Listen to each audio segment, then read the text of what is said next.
যে লোকজনকে যাওয়া শুরু করছেন এক তালাক রিয়ামণি, কত খাইনি দুই তালাক রিয়ামণি, তিন তালাক রিয়ামণি।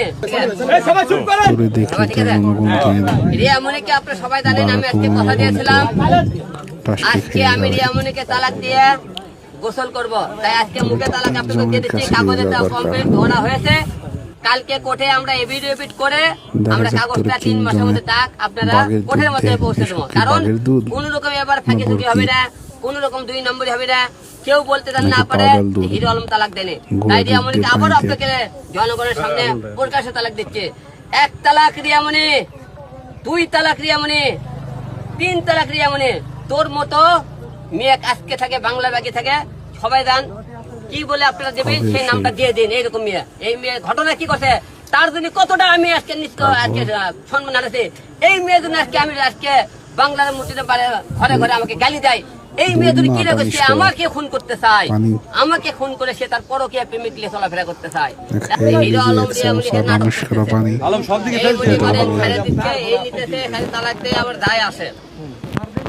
আজকের পরে থেকে হিরো আলম আর রিয়ামণির কোনো গল্প আর হবে না। কোনদিন গল্প হয় তারপরে আপনারা বলবেন কেন হলে আপনি বারবার নাটকটা করবেন। আজকে রিয়ামণির কারণে হিরো আলমের যত মান সম্মান ছিল সব হারাইছি। আজকে একটা মেয়ের কারণে আজকে আমি ধ্বংস হয়ে গেছে। আজকে আসে হিরো আলম আজকে লোকজন কমেন্টে গালি দিতে পারছিল না, আজকে রিয়া মানুষের জন্য আজকে মানুষ গালি দেয়।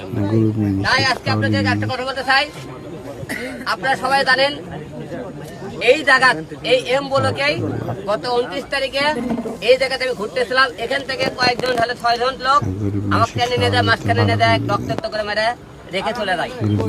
রেখে চলে যাওয়ার পরে এখান থেকে আমাকে হসপিটাল নিয়ে যায়। আপনারা সবাই জানেন হসপিটাল নিয়ে যায়, চিকিৎসা করার পরে ওখান থেকে আমাকে বাসায় নিয়ে যায়।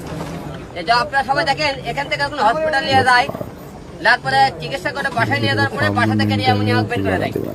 ঘটনাটা হলো থেকে আপনারা কিছুর আগে দেখছিলেন রিয়ামণি যখন ওর বাসায় আমি ওর প্রেমিককে পট দিই তখন জুতো দিয়ে কিন্তু একবার মারে রক্তাক্ত করে তার উপরে কবর থেকে রক্ত ধরায়। ধরানোর পরে রিয়ামণি ও আল্লাহ গো করে কি আর ধরিয়ে ধরলো দেখছেন আপনারা, মানে জামাই শেষ ছিল তা আপনারা দেখছেন। তারপরে সেখান থেকে আমি হিরো আলম রক্তাক্ত লাশ আমার তার রিয়ামণির সামনে ছিল হসপিটালে। রিয়ামণি আমাকে ধরেও ধরেনি, এক ফোঁটা চোখের পানিও ফলাইনি কিন্তু দেখছেন।